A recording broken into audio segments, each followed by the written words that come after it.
pues nos acompaña Monseñor José María Gil Tamayo. Gracias. Nos alegra mucho que esté con nosotros y también por su estado de salud, que esté ya fuerte. Se agradece. Él es natural de Badajoz, doctor en Teología y licenciado en Ciencias de la Información, sacerdote desde 1980.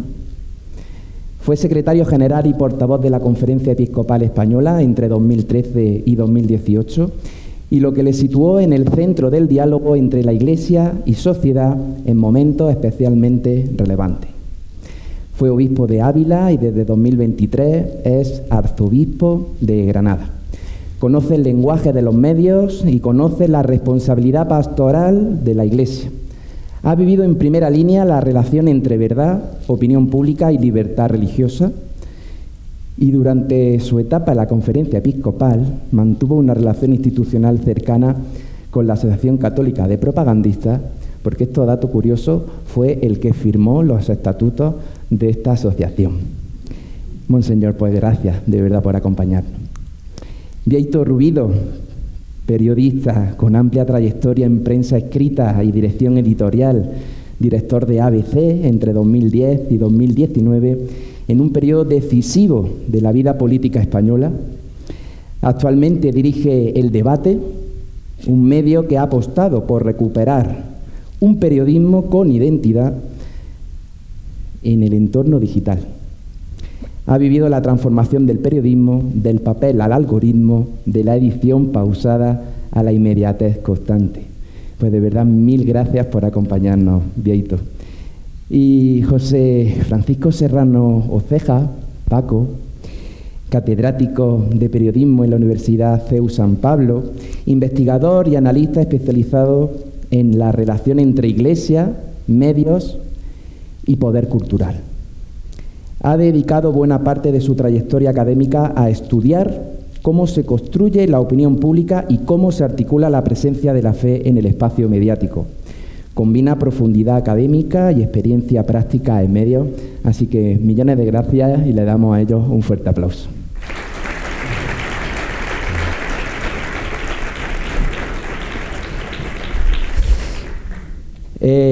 No voy a decir que sea fácil moderar un espacio como este, pero en ese encuentro, en esa cultura, en esa formar, en la cultura del encuentro, y con lo que hablábamos de la paradójica, ¿no? Comunicación, de distinguir la verdad, Monseñor, vivimos rodeados de datos, titulares, opiniones. La pregunta es si vivimos rodeados de criterio. Buenas noches, y quiero agradecer a la Asociación Católica de Propagandistas esta invitación y sobre todo estar en lo que me ha convencido fundamentalmente es venir y estar entre dos periodistas egregios. Por una parte, Bieito Rubido, pero también con don José Francisco Serrano Ceja, que somos amigos desde hace décadas. Se ha olvidado una cosa, yo soy periodista desde el año 94. Por la Universidad de Navarra, y he ejercido de periodista. Me siento periodista solo que estoy en excedencia. Ya no voy a volver. Y me he dedicado a esto y sobre todo a la relación entre pues de la información religiosa en los medios durante muchos años. Asistí, ya siendo periodista, a la defensa de tesis doctoral de José Francisco Serrano sobre uno de los grandes publicistas españoles, don Lamberto Echevarría.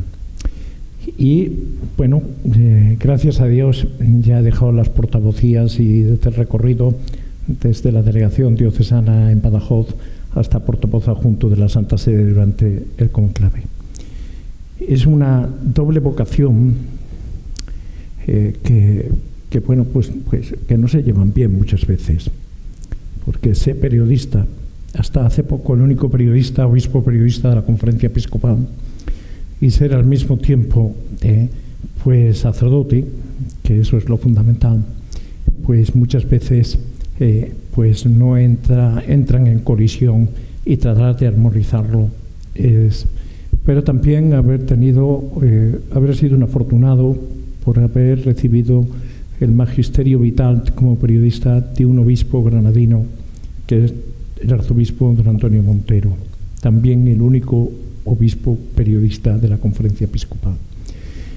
Aquí hay una cuestión importante, pero volvamos a lo que estas jornadas, que agradezco que se celebren en Granada, en esta iniciativa, desde las de Madrid y esa expansión por las diócesis, de católicos y vida pública. Católicos, don Eugenio, el obispo auxiliar de Madrid, queridos por estos dos señores que me acompañan de manera especial, hablaba como gran patrólogo del sentido de católico tomado de los padres, pero al mismo tiempo católico es universal, ciertamente, pero es algo que hoy mucha gente parece que se avergüenza. Y vida pública es distinto a vida externa. En España la vida pública, desde una dimensión católica, por aquello de la confesionalidad del Estado, ha estado en monopolio. El Fuero de los Españoles decía: el Estado español considera como timbre de honor el acatamiento de la religión católica única verdadera fe, decía. Pues claro, con esas el Concilio Vaticano II se la cargó, porque expresa el respeto a todas las religiones, ese respeto que después asumió nuestra Constitución en la confesionalidad, que no es una Constitución laica, es una Constitución aconfesional. España es aconfesional su Estado y las instituciones, las administraciones, pero el pueblo español no es aconfesional, es mayoritariamente católico. Y lo hemos visto con un ejemplo duro, difícil, pero al mismo tiempo emocionante, de expresión de fe colectiva en el funeral de Huelva del pueblo de Andalucía. Un funeral de Estado que se llama, con violines y poesías y unas flores, pues no llena aquello que hay en el ser humano, que es trascendencia, que es anhelo de plenitud para uno y especialmente para aquellos seres queridos, y sobre todo en una muerte trágica que exige también una dimensión de consuelo, de bálsamo a las heridas abiertas. Y esto, bueno, pues nos da una lección impresionante. Nuestros amigos, nuestros hermanos de Huelva. Ahora, el espacio público, ¿qué ha ocurrido? Que estaba consagrado por la confesionalidad del Estado. Y estaba como atrofiado en los católicos españoles una presencia pública. Una presencia pública que sí la ejerció la Asociación Católica de Propagandista en tiempos difíciles de los años 30, entre otras cosas con la fundación de periódicos como Ideal, por un sentido publicístico. En mi cuadro oficial he puesto un periódico, me van a reñir los de Granada hoy, pero es Ideal, aunque ahora aparece poco, salvo la información de hermandades y cofradías. Pero hay un sentido presente de lo religioso en ese hecho y en ese espíritu de transformación social, que es el que hay que recuperar, y es lo que la Asociación Católica de Propagandista, poniendo en acto ambas dimensiones, trata de hacer. Y los cristianos, los católicos en este país, tenemos ya que dejar, no conformarnos solo con la presencia pública procesional o cultural, sino también en el espacio público, que nos hemos resignado a que sea laico, neutro. Eso ya es una confesionalidad laica. Eso ya es una confesionalidad impuesta. Cada uno ha de manifestarse, eso sí, en un respeto exquisito a las convicciones de los demás, pero sin renunciar a las propias. Tenemos que vencer el complejo de ir por la vida: mire usted, yo soy católico, pero usted perdone. Y esto se manifiesta, lógicamente, también en los medios. Nuestro conocimiento de la realidad es mediado por nuestros sentidos. Y los medios de comunicación no son otra cosa que dar respuesta al derecho a la información que tiene toda persona y que ha pasado por etapas. Decía mi profesor Carlos Soria que ha habido una etapa de la comunicación en la que ha mandado el poder. Hasta los libros había que dar licencia regia para difundir los libros, y la imprenta. Y todavía nos ha perdido eso. Vemos el poder con los medios de comunicación. Vemos una confesionalidad de partidos en esta España nuestra polarizada que tiene un trasvase a los medios. Y luego, pues un poquito ya quienes me acompañan verán cómo se ha roto la barrera entre los medios serios y formales y la porosidad de subir desde blogs y desde el descontrol muchas veces de los medios digitales, donde todo el mundo es periodista, todo el mundo informa. Entonces, ¿qué ocurre? Aparte que esta es una profesión que sí reivindico que sea colegiada. Yo he tenido el carnet de periodista, me hacían un 20% en Renfe y me miraban con sorpresa porque no tenía la edad para tener el carnet, la tarjeta dorada, pero sí la tenía de la Asociación de la Prensa de Madrid, con lo cual enseñaba y se convencía el revisor de que realmente iba legal. Cuando me dieron la tarjeta dorada dejé de pagar la Asociación de la Prensa. Entonces, ¿qué ocurre? Pues que en este sentido hay una etapa que manda el poder. Hay otra etapa en que manda el tener. Cuando los medios necesitan nuevas tecnologías, inversiones fuertes. No son los mismos los medios de 13 Televisión, como ustedes comprenderán, que tienen el mismo decorado eternamente, que los medios del informativo de Antena 3 o el gran despliegue que pagamos todos de la televisión pública. No es lo mismo. Tiene que aprovechar también los corresponsales y la gente de COPE para que trabaje con esto, mientras los otros tienen corresponsales por todo el mundo.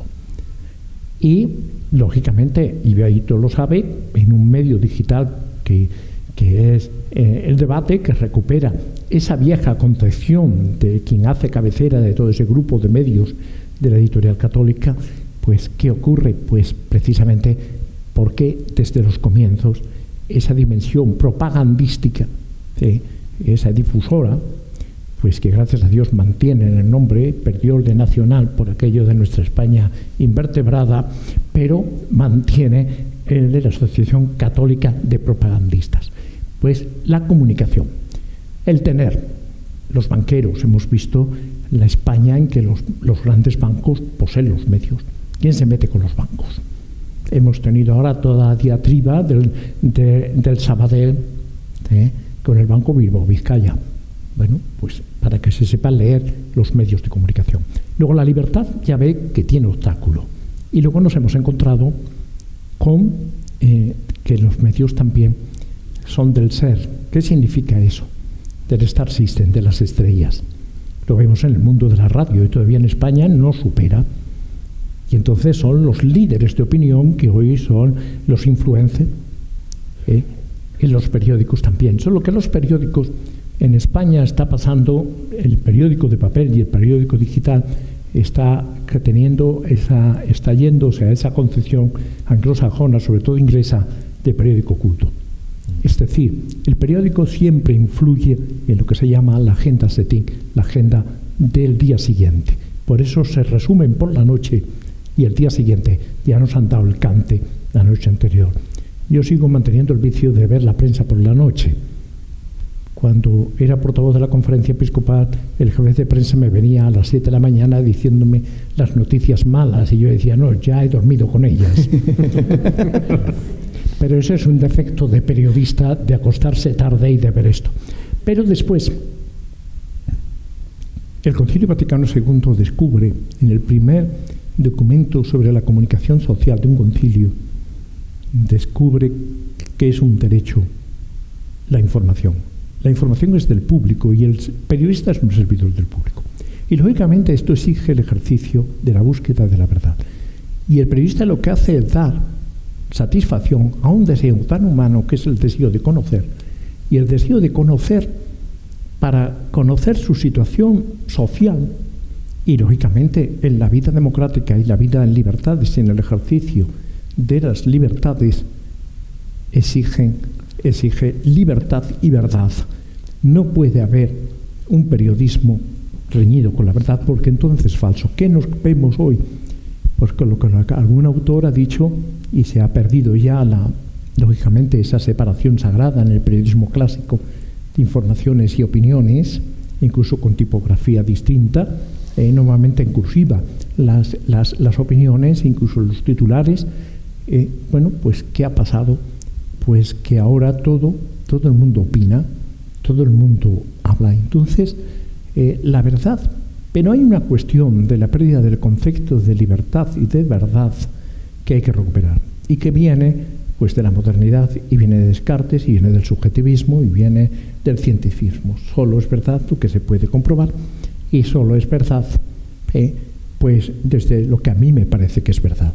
Y estamos asistiendo a que el Papa Ratzinger, que era el servidor de la verdad, como él mismo pone en su lema, pues ¿qué ocurre? El imperio del subjetivismo. Entonces nos estamos encontrando que vivimos en un mundo en que necesita informarse, es decir, de dar forma a la realidad compleja y a veces confusa en la que vivimos, necesita recibir criterios que viene de Krinein, de Krivar, necesita tener una información veraz. Y entonces esto cuesta dinero, señores, porque la entrega a Internet es a cambio del conocimiento o de la información de cada uno de nosotros. No hay nada gratis. Los medios serios han pasado a cobrar realmente porque la información cuesta trabajarla. La información. Y, bueno, ya ellos pueden hablar y podemos entrar en un debate, pero la verdad es la búsqueda de la verdad. Y esa es la verdad, permanentemente se nos está desvelando. El Dasein, que es el desvelamiento del ser. La verdad es la adecuación de nuestro pensamiento a la realidad de las cosas. Si nos quedamos solo en opiniones, si nos dicen que la libertad nos hace libre, estamos perdidos. Porque también hay que ir, la libertad es para el bien. La libertad no es para el mal. Y claro, liberalizar, por ejemplo, lo que es objetivamente malo, no es libertad. Pues hay alguien, para un cristiano, fundamental, que nos ha dicho que la verdad nos hace libres. Hoy lo tenemos más complicado, pero ahí entra el discernimiento y la formación en medios. Hay que tener criterios para saber elegir los medios y saber informarse. No vale todo. Bueno, pues yo me voy a callar, que esto parece una homilía. Don José María, millones de gracias, porque efectivamente la verdad sin libertad pues pierde credibilidad, y para ello pues Vieito, también gracias por acompañarnos. Gracias. Te ha lanzado algunas cuestiones relevantes y ese criterio de la verdad. Cuéntanos. Bueno, la verdad, ya me gustaría saber siempre, creo que era un poema de Machado, que dice, ni tu verdad ni la mía, vamos juntos a buscarla, ¿no? Bueno, yo quería antes hacer varios matices a algunas intervenciones del arzobispo, colega también en el mundo del periodismo, pero admirado en su labor pastoral, al que además conozco de la etapa en que yo estaba en ABC y él era el secretario de comunicación de la conferencia episcopal. General. Llegamos a comer alguna vez allí en la casa de ABC. Bueno, en primer lugar, no es cierto que los periódicos serios cobren. Cobran los que tienen una estrategia equivocada. Excepto el debate, ¿eh?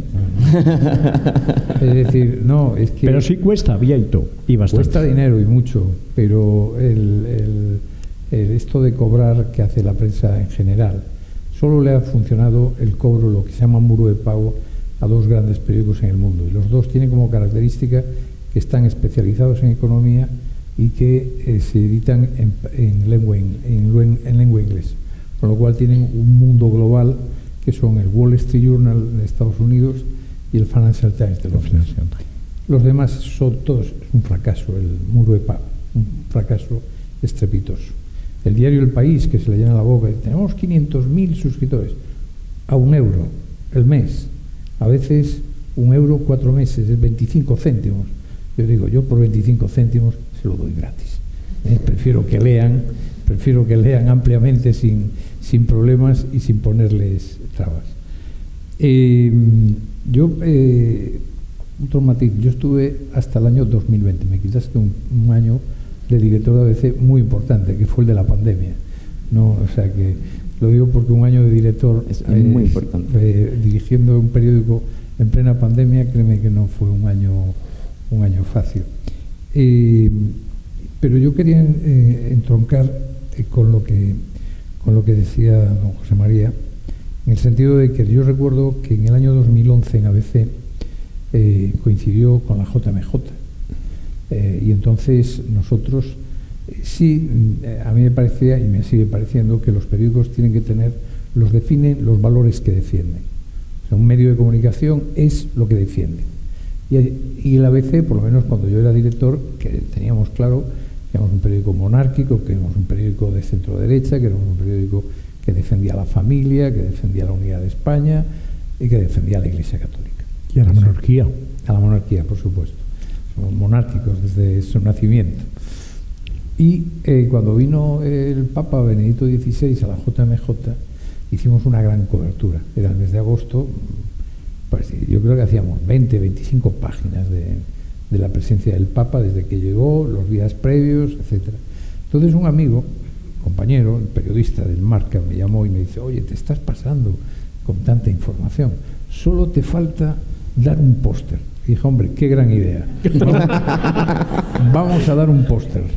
Y dimos un póster de Benedicto XVI precioso, yo lo tengo marcado, pero con una frase de su primera intervención, que nada más llegar y pisar suelo en Barajas, que tuvo una intervención de un folio, vamos, porque nos lo habían pasado los de prensa, ¿no?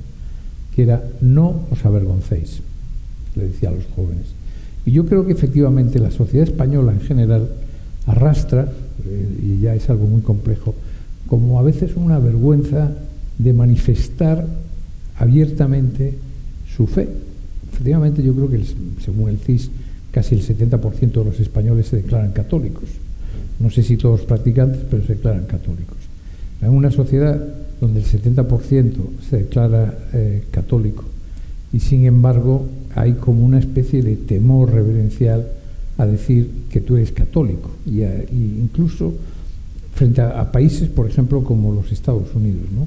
Donde abiertamente la gente, no sé si la palabra es presume, pero desde luego hace gala de que tiene una fe y de que cree en Dios y de que sus oraciones y en fin, y todo ese vínculo con esa idea de trascendencia sin la cual probablemente vivir y arrastrar los pies por esta tierra es complicado.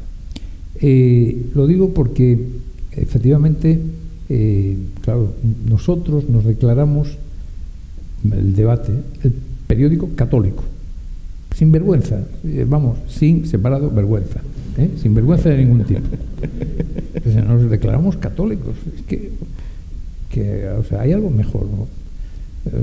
Si Dios está con nosotros, ¿quién va a ser nuestro enemigo, no? Pues ahora el New York Times, que es un periódico de propiedad judía, pero de una orientación muy, esto mal llamado progresista, porque la idea de progresista está absolutamente falseada, pero ha creado una sección de religión, porque cree que es importante tener una sección de religión. ¿Por qué? Porque efectivamente el tramo probablemente de nuestra vida es un tramo muy pequeñito dentro de la historia de la humanidad, y creemos que este alejamiento de Dios que tuvo una parte, sobre todo el occidente pretencioso y el occidente fanfarrón, que creía que con la tecnología y con el avance de la medicina y tal, la idea de Dios no era necesaria. Yo creo que efectivamente ahora hay como una necesidad en todo Occidente de volver y mirar a Dios. Y estoy de acuerdo con usted, don José María, que el ejemplo de Huelva ha sido, por una parte, muy doloroso, pero por otra parte enormemente inspirador de toda la sociedad española. Toda la sociedad española de alguna manera se reconoció en el pueblo de Huelva, de alguna manera, y esto recuerdas, Paco, una vez allí en la Concepción, que yo había dicho: a mí me gustaría que me entierren como enterraron a mis padres, bajo tierra, rezando un Padre Nuestro, sonando la iglesia de mi parroquia, como así enterraron a todos mis antepasados, porque esa es mi fe y porque esa es la idea que yo tengo de irme al otro mundo, ¿no? Y a mí me ha gustado mucho lo que ha ocurrido. Por lo tanto, creo que no tenemos que ser pesimistas, sino todo lo contrario, que tenemos que ser optimistas. Creo que los medios tenemos que empezar a no tener ninguna vergüenza en decir que somos católicos. Nosotros en el debate desperdigamos como con un salero toda la idea, todo lo que es la doctrina social de la Iglesia, el humanismo cristiano, por todo el periódico. Desde la primera a la última noticia tiene una intención. No solo es la sección de religión, es toda la orientación que hacemos del diario, orientándolo en esa dirección. Y como parte fundamental del motor de nuestro periodismo tiene que ser la verdad, es decir, la verdad ante todo, incluso la verdad aunque a veces duela, ¿no? Siempre digo que Immanuel Kant hablaba de la obligación moral de decir la verdad, pasase lo que pasase, ¿no? Decía, bueno, si vienen a por mi madre y la vienen a matar y yo sé dónde está, tengo que decir dónde está. Décadas después, un filósofo francés más joven, Benjamin Constant, decía, no, eso sí que no. Eso de decir la verdad por encima de todo, no. Hay otros bienes superiores a la verdad. Y decía el amor. Entonces decía, si vienen a buscar a mi madre y la quieren matar, el amor mío por mi madre no va a permitir que yo cuente la verdad. Y había otro filósofo de origen judío francés, que ahora no me sale el nombre, pero que decía eso, dice, maldigo a aquellos que anteponen la verdad al amor. Por tanto, yo creo que efectivamente tenemos la obligación siempre, la obligación moral de decir la verdad, de contar la verdad, pero también es cierto que hay momentos tan turbulentos de la vida y de la sociedad que a lo mejor hay que, yo no digo mentir, faltaría más, pero desde luego valorar seriamente qué es lo que a veces hay que poner en manos del público y qué no. ¿Por qué? Porque a veces creamos, sobre todo con esta torrente permanente de una información con otra, una con otra, que la de hoy ya tapa la de mañana, ya tapa la de hoy, la de ayer ya nadie se acuerda, etcétera, etcétera, y llega un momento en que lo único que creamos es una crispación en la sociedad, cuando a veces ni siquiera tenemos contrastado que de verdad, y esto pasa mucho con las filtraciones en la materia política, y la corrupción y no sé qué, y se filtran cosas que después nadie se acuerda, pero hay como una gran desmoralización de la sociedad con esa especie de catarata permanente de informaciones que no siempre son verdad, pero en todo caso, siendo verdad, a veces desmoralizan a la sociedad porque da la impresión de que el rostro de la humanidad es un rostro maléfico y es un rostro instalado en el pesimismo, ¿no? No me quiero extender mucho más en esta primera intervención, solamente quería recordar que efectivamente Francisco Serrano Ceja, compañero mío, es el periodista que más sabe de información religiosa de este país, con mucha diferencia. Lo digo porque yo tuve la oportunidad, me va a permitir la falta de modestia, de incorporarlo como columnista ABC. Y escribe la mejor columna de información religiosa, tiene mucha información. A los obispos no les gusta que contemos estas cosas, pero tiene mucha información. ¿Qué ocurre? Que yo me lo quería llevar para el debate, claro, pero como la ACDP es Asociación Católica de Propagandistas, cuando un propagandista de verdad, porque de los tres que estamos aquí el más propagandista es él, porque él es de la ACDP, y nosotros, arzobispo, usted y yo no somos periodistas, pero no somos propagandistas, pues se tuvo que quedar en el ABC. Tendría que estar en el debate, pero bueno, allí está en ABC. Y un dato también, el ideal de aquí de Granada, que yo soy de La Coruña, de un pueblo de La Coruña, pero de La Coruña, y allí está el ideal gallego, pertenecía al mismo grupo que el ideal de Granada. Todos eran de la Casa Grande del Debate, es decir, pertenecían a EDICA, Editorial Católica, que era propiedad de la CDP. El primer periódico que tiene la CDP es El Debate, se crea en 1910, pero pasa a ser propiedad de la CDP en 1911 con Ángel Herrera Oria como director durante todos los años hasta que fue intervenido por la República. Después se creó EDICA, se creó el diario El Ya y todos esos periódicos, La Verdad de Murcia, El Ideal de Granada, El Ideal de La Coruña, El Hoy de Badajoz, etcétera, etcétera. Bueno, lamentablemente eso fue, yo creo, un error por parte de alguien no mantener aquel grupo católico, y recuerdo, y lo voy a contar, que el nuevo director, la nueva propiedad de ese grupo, que el primer director del Ya, le hicieron una entrevista en el diario El País, y dijo él: el Ya ha dejado de ser católico, se arruinó ya, se acabó el Ya. Porque claro, si los que te compran son católicos y vas y les dices, en esa línea de avergonzarse de ser católico, que el Ya no es católico, es como efectivamente decir que el ABC no es monárquico. Pues claro, si le retiras ya uno de tus mayores atractivos, una de las características que te hacen atractivo ante los lectores, que es ser un diario católico, pues claro, ya, como pueden ustedes imaginarse, fue dando tumbos y desapareció. ¿Por qué? Por declararse desde el minuto 1 no católico. Paco, te dejo a ti. Bueno, sí. Paco, adelante. Pues ¿cuál era la pregunta? No.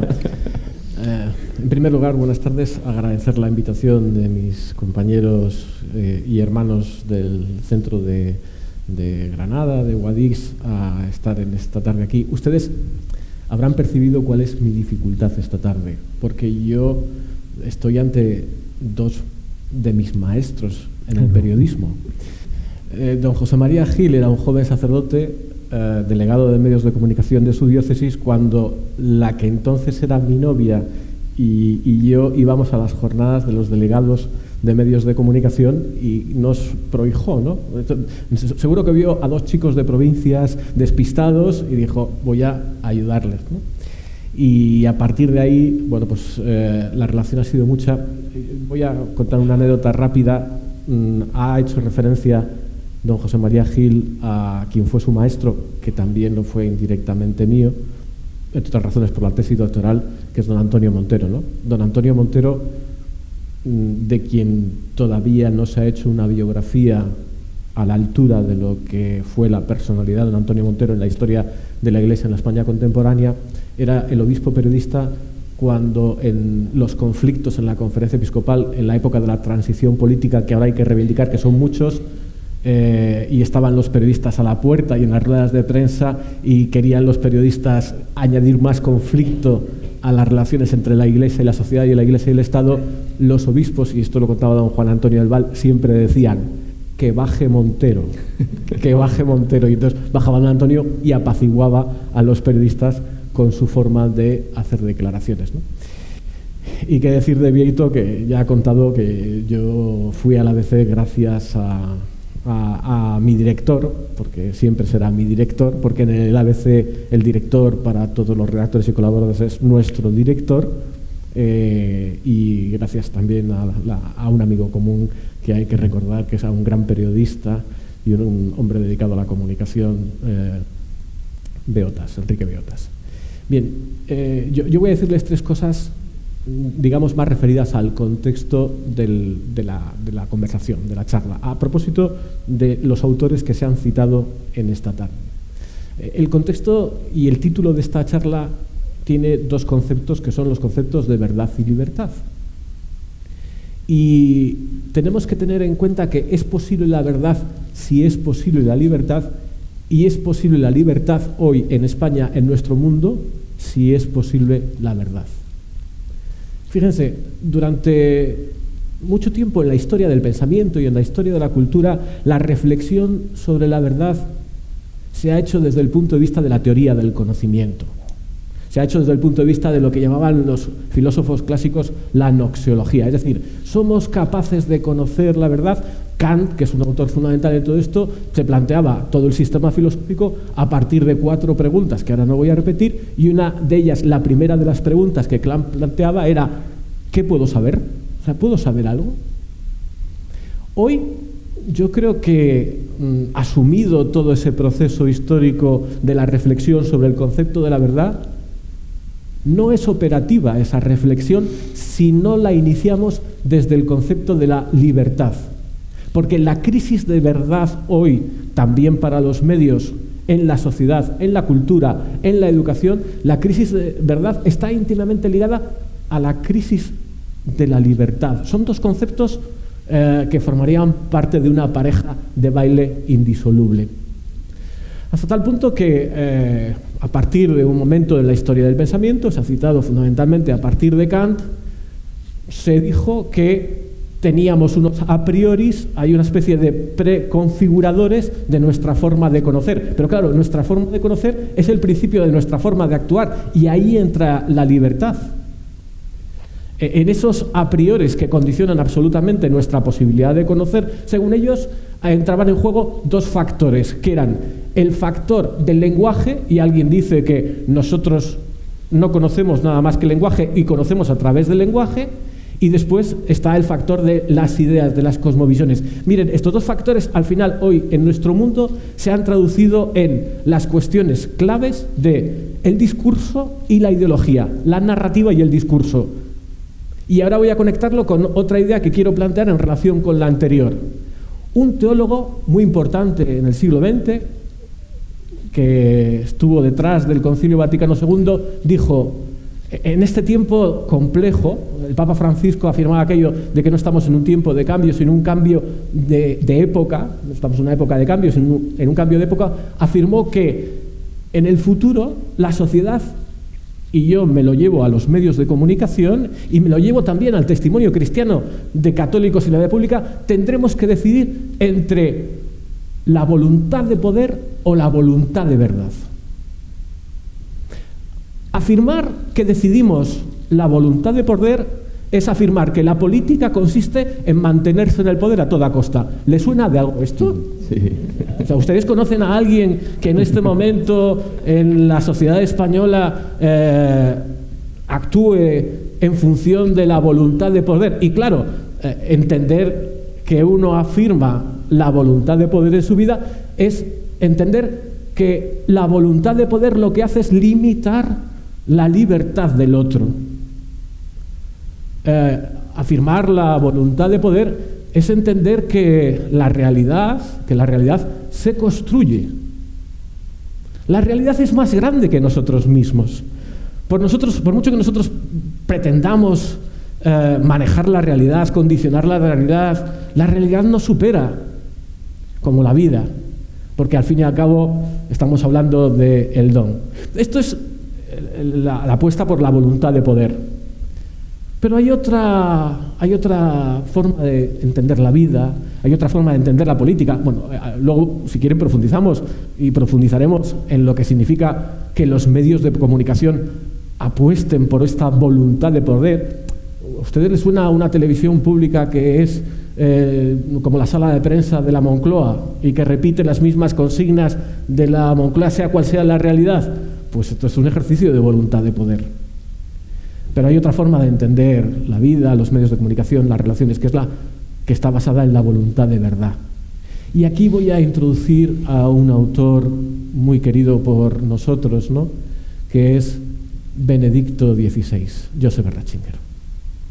Joseph Ratzinger decía, y perdonen que haga una explicación que yo les cuento a mis alumnos de historia de la Iglesia, pero en unas asignaturas, yo el primer cuatrimestre me dedico al periodismo y en el segundo me dedico aparentemente a la historia de la Iglesia, después a otras muchas cosas. A dar historia de la Iglesia a los alumnos de la titulación de historia, por cierto. Entonces yo les cuento, mirar, ¿cómo es posible que nosotros podamos aceptar que los evangelios son fuentes históricas? Todo el pensamiento liberal alemán del XIX fue destinado a deslegitimar el Evangelio como fuente histórica, ¿no? Y yo les digo, porque los cristianos desde el primer momento de la historia tuvieron muy claro lo que significaba la pretensión de verdad, porque Cristo se había presentado como camino, verdad y vida. Porque para liberarnos, dice San Pablo, nos liberó Cristo la verdad. Porque yo he venido al mundo para ser, dice el Evangelio de San Juan, testigo de la verdad. Claro, el problema es que viene Bátimo, un filósofo posmoderno contemporáneo, y les dice, ojo, quien afirma que tiene la verdad está amenazando al otro. Y esta es una de las famosas teorías filosóficas de reducción de la explicación cognitiva. No, mire, yo que afirma que mi vida está hecha en camino, en la búsqueda de la verdad, que yo sepa el final de la historia. Vieito decía antes una cosa muy graciosa, ¿no? Dice, esto de ser católico es muy importante porque nos da sentido, ¿no? Y yo tenía un profesor que decía, esto de católico es tan importante que nosotros ya sabemos el final de la historia, ya sabemos cómo va a terminar nuestra historia. En este sentido, apostar por servir a la verdad en el periodismo tiene muchas consecuencias. Y ya termino con una última cuestión. Yo le he oído a Vieito muchas veces hablar de cuál es el modelo de periodismo que tiene que hacer un medio católico, y lo ha repetido aquí, ¿no? Fíjense, la fe no es una ideología. O sea, las dos trampas que yo les decía, convertir el discurso social en una narrativa, ahora esto está muy de moda, y después convertir el tener ideas en una ideología, son las dos trampas que nos está metiendo la modernidad, ¿no? La fe es para la vida, y la fe afecta a todos los ámbitos de la vida. Todo sería información católica desde esta perspectiva, no la información religiosa, no la información sobre los señores obispos, lo que hacen, lo que dicen, sino esta es la visión, esta es el 360 grados de la comunicación que entiende un católico. Y entonces eso lleva ¿a qué?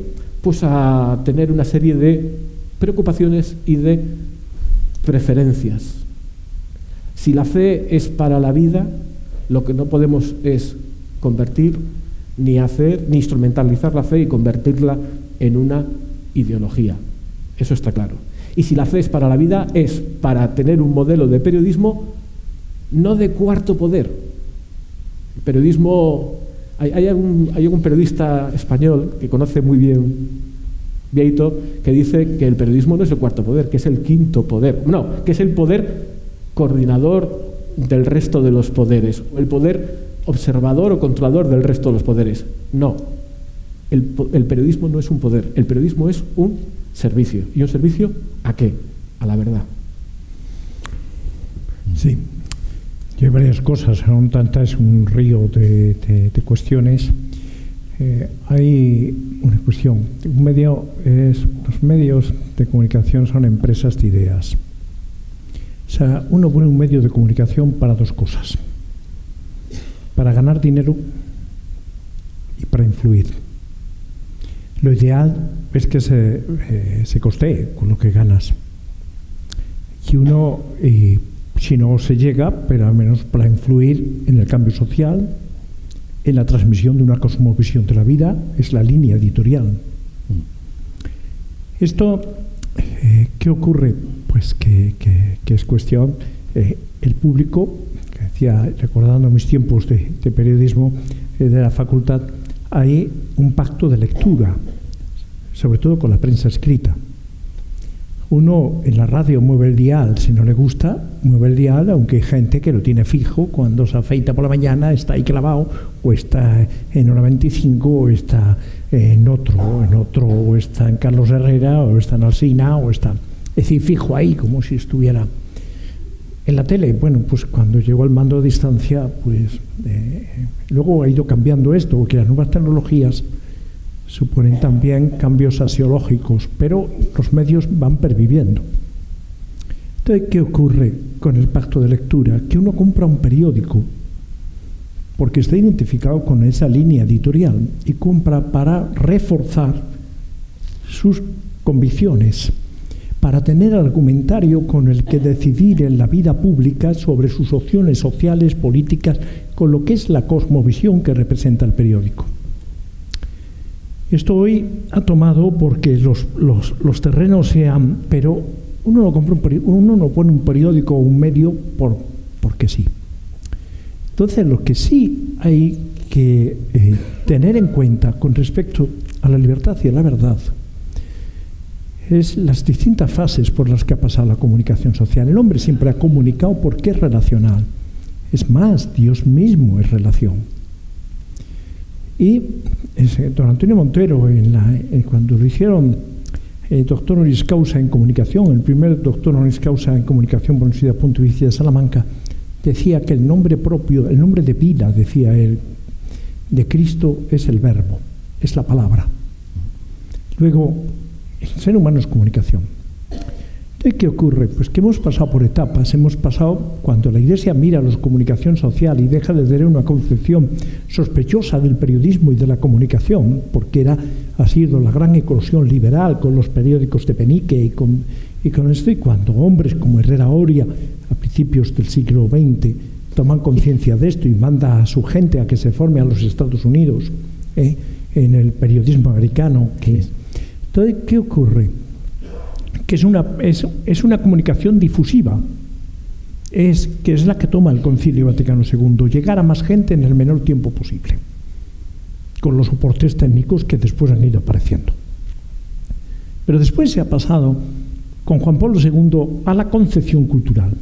Si hoy vivimos no en la cultura, no en la sociedad industrial, sino en la sociedad de la comunicación.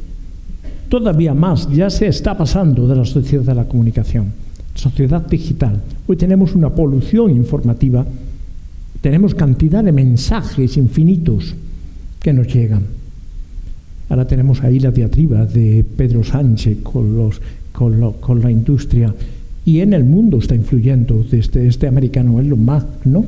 Y de todo esto, las grandes industrias, que si Huawei en China, que si lo otro. Es decir, estamos en un mundo donde la información ya lo ocupa todo. Es el mundo de la comunicación, el mundo de la cultura. La cultura es comunicativa hoy por esencia.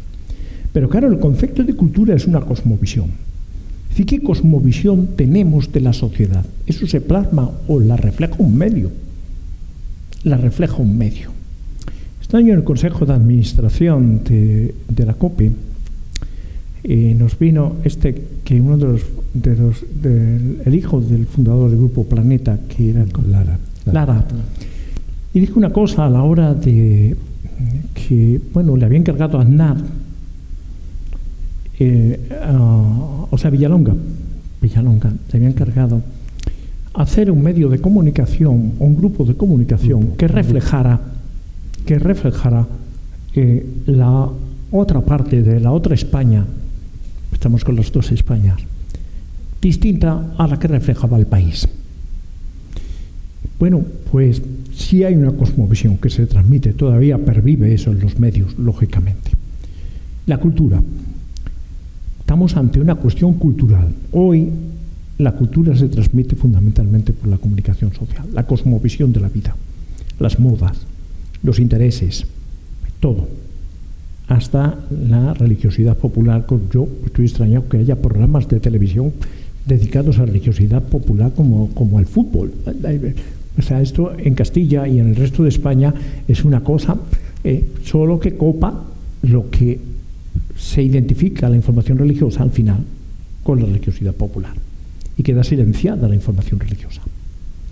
Entonces, ¿qué ocurre? Pero es que con Benedicto XVI, el gran papa teólogo, uno de los padres de la Iglesia, concibe que la comunicación ya no es solo cultural, sino que es antropológica. Hay que tener una visión antropológica. Nos está cambiando. Cada cambio tecnológico es un cambio también antropológico. Cuando apareció la escritura dejamos de tener memoria. Esto es así. Yo he conocido en el primer pueblo que estuve de cura, la señora Ignacia se sabía la pasión de memoria y no sabía leer ni escribir en verso. ¿Qué ocurre? que hoy nuestra capacidad de memoria, nuestra capacidad de decir cada cambio, la aparición de la televisión ha cambiado los periódicos con la infografía. Es decir, hoy nos vamos a periódicos visuales, ya no es cuando veíamos esas sábanas. Es decir, nos va cambiando. Pero aquí hay otra cuestión. Hay una cuestión antropológica. Hoy se cambia la persona con los medios de comunicación social. Y esto, por ejemplo, afecta al mundo de la educación. Estamos hablando de verdad en la formación integral de las personas. Hoy un padre, ahora estamos con el acceso de los menores de 16 años a las redes sociales. ¿Qué aplicación puede o qué instrumento puede haber para limitar esa aplicación, ese acceso? Cuando todo el mundo tiene un teléfono móvil, cuando han salido de clase, han estado juntos y están mandándose mensajes.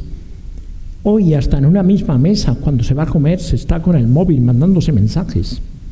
Entonces, ante esto, está cambiando la persona, cuestión antropológica. Y esto exige para Benedicto XVI la aparición de una dimensión de la ética que no hemos hablado y de los periodistas, que es la infoética.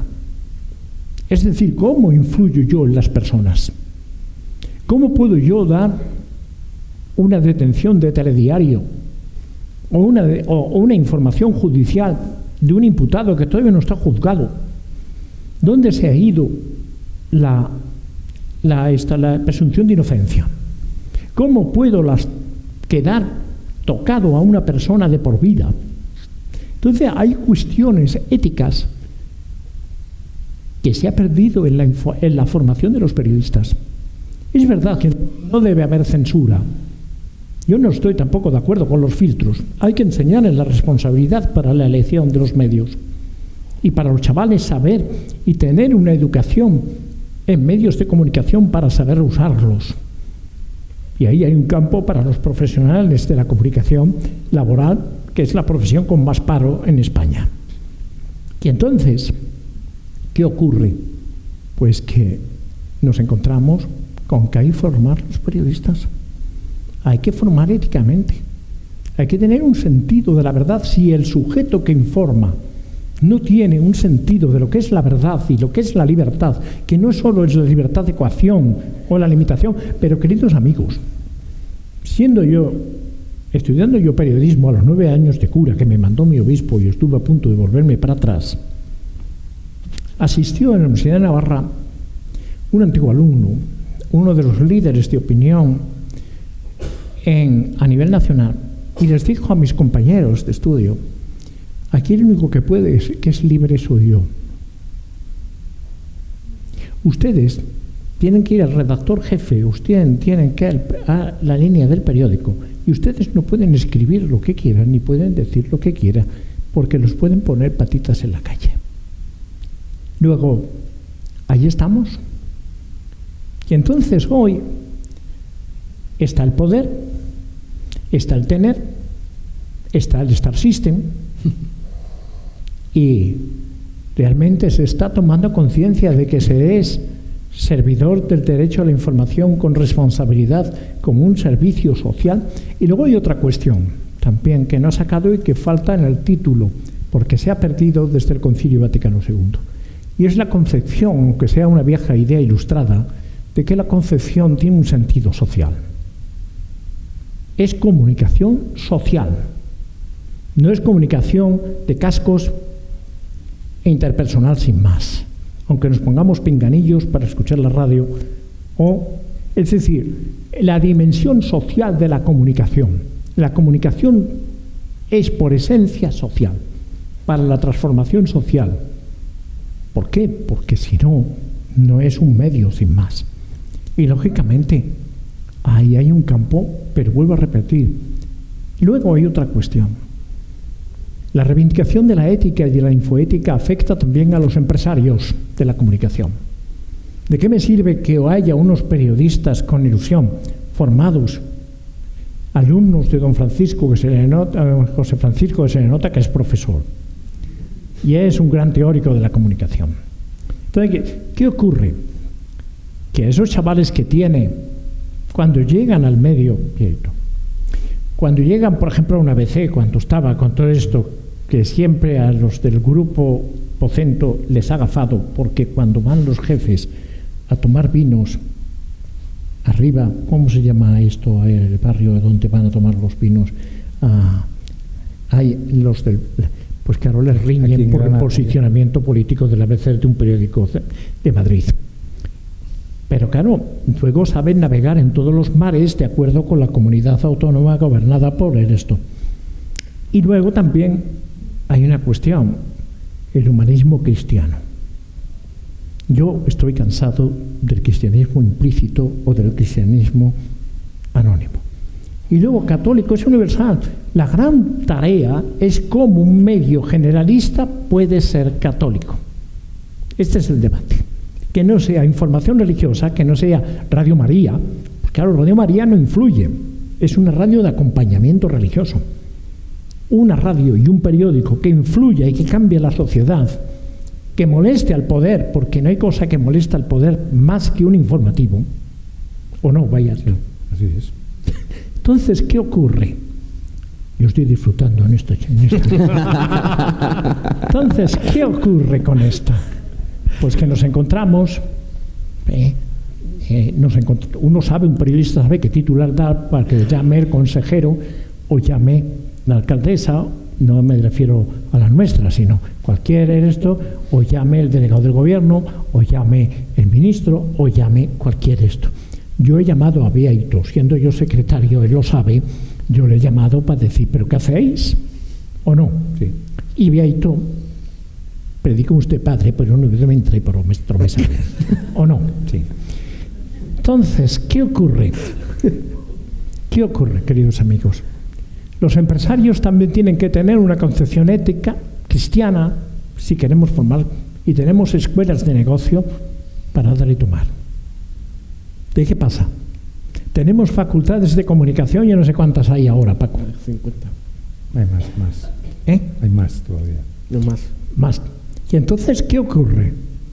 Si los empresarios, no, el Estado y los políticos van a estar siempre a ver quién controla y a ver el esto, que no me moleste y que el esto. Siempre con un...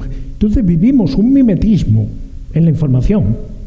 ¿Qué ocurre? Que se va de rueda de prensa en rueda de prensa y si no vas, pues te echan de menos. ¿Qué ha pasado? ¿Por qué no has puesto? ¿Y qué ocurre? Que la publicidad institucional es la que reparte el dinero entre los medios. ¿O no? Entonces este sistema es el que está funcionando. Yo, como no me presento a lecciones, porque estoy fijo, os cuento una anécdota. Francisco Fernández Asís, ¿tú te acuerdas? Claro. Tú también. Fue un director de Televisión Española de los servicios informativos. De La Coruña. De La Coruña era. Sí. Y reunía, a acordaros los más históricos y los más antiguos, a Pedro Bender, Berlín, José Antonio Plaza, Londres. Sí, decía, sí, hacía un programa que se llamaba España a las 8 y decía siempre, bueno, buenos días, Berlín. Buenos días. Pedro Bender para todo el este europeo, José Antonio Plaza, Hermida, Cirilo Rodríguez, Balbín. Claro, pero tenía una reunión de redacción como hay en todos los periódicos y contaba unos chistes muy malos. Y todos se reían menos uno. Y dice, ¿usted por qué no se ríe? Dice, porque sí, fijo. Bueno, ya. Sí. Pues recogiendo, pues yo como estoy aquí, como si fuera el scroll infinito este de las redes sociales, Beaito, ¿el algoritmo puede más que un editor dentro del periódico y combatir la fake news? Sí, el algoritmo puede mucho, la verdad, pero el algoritmo lo hacen los hombres, y tú también puedes, como consumidor, puedes variar el algoritmo. Es decir, claro, si tú en Instagram solo quieres ver imágenes de procesiones de Semana Santa, el algoritmo dice lo que quiere ver es imágenes y te vuelca, ¿no? O en X, por ejemplo, si tú empiezas a retuitear cosas de... por ejemplo, pongo el ejemplo sobre lo que ocurre en Irán, pues de repente dice, a este le interesa Irán. Es decir, tú eres muy responsable. La cuota de responsabilidad de cada uno de nosotros sobre el consumo es muy importante. A mí cuando de repente, es que la telebasura existe porque hay millones de españoles que ven telebasura. Si no, no existiría. Es decir, que todos nosotros tenemos una cuota de responsabilidad sobre lo que consumimos, qué leemos y sobre qué nos informamos. Entonces es muy fácil de echarle la culpa, no, es que ya se sabe estos poderes ocultos y tal. Los poderes están menos ocultos de lo que parece. Y Vieito, ¿cómo unimos periodismo y teología? Bueno, enlazamos un poco con la intervención que ahora ha hecho el arzobispo, en el sentido de que yo creo que efectivamente, es decir, la teología, que al final es la explicación de por qué creemos en Dios, tiene que estar en todo, no puede estar, es decir, si Santa Teresa decía que Dios estaba entre los pucheros, pues Dios también está en las redacciones, está en nuestro quehacer, en nuestras informaciones. Yo lo dije antes en mi intervención, nosotros en el debate, la idea del humanismo cristiano, la idea de la doctrina social de la Iglesia, la idea de lo que es hoy ser católico en la sociedad moderna, está en todo. Nosotros informamos. El otro día teníamos un debate moral que se planteó en la redacción del debate. Es que es todo el debate y el debate, pero claro, el debate es el debate. Que era que había sido un éxito de un trasplante de cara en un hospital de Barcelona, pero que el asunto, venía el chico que lleva la sección y me decía, director, es que le dio quien donó la cara pidió la eutanasia. Entonces, ¿lo damos, no lo damos? Nosotros decidimos dar la información y ocultamos el dato de que la donante del rostro había pedido la eutanasia. Nosotros estamos contra la eutanasia, claro, como estamos contra el aborto, como estamos con todas aquellas políticas que suponen de alguna manera esa corriente del descarte, no solo con la eutanasia y el aborto. El descarte también es la soledad, el descarte son muchos aspectos que hoy en la sociedad moderna hay que abordar. Pero no cabe duda que en nuestras vidas influyen los poderes. Pero yo, cuando mucha gente dice, Pedro Sánchez, digo yo, ¿sabes cuál es el problema de Pedro Sánchez? Que influye en tu pensión, influye en la educación de tus hijos, influye en tus trenes, influye en tantas cosas de la vida que no puedes mantenerte al margen. Tú no puedes ser un autista social que no te interesa lo que ocurre, ¿no? Por tanto, y esto enlazo con una de las últimas ideas que Paco Serrano puso sobre la mesa, que es la idea del periodismo como servicio. El periodismo, efectivamente, no es un poder. Y yo llevo 45 años ejerciendo el periodismo y puedo decir que no es un poder, es mentira. Es decir, bueno, si esto es el poder, pues yo me imagino que el poder es otras cosas. Lo que sí es el periodismo, desde mi punto de vista, es la conciencia crítica del poder. Es decir, nosotros tenemos que ejercer de conciencia crítica el poder. ¿Y cómo lo hacemos? Pues evidenciando los errores o incluso a veces también los aciertos.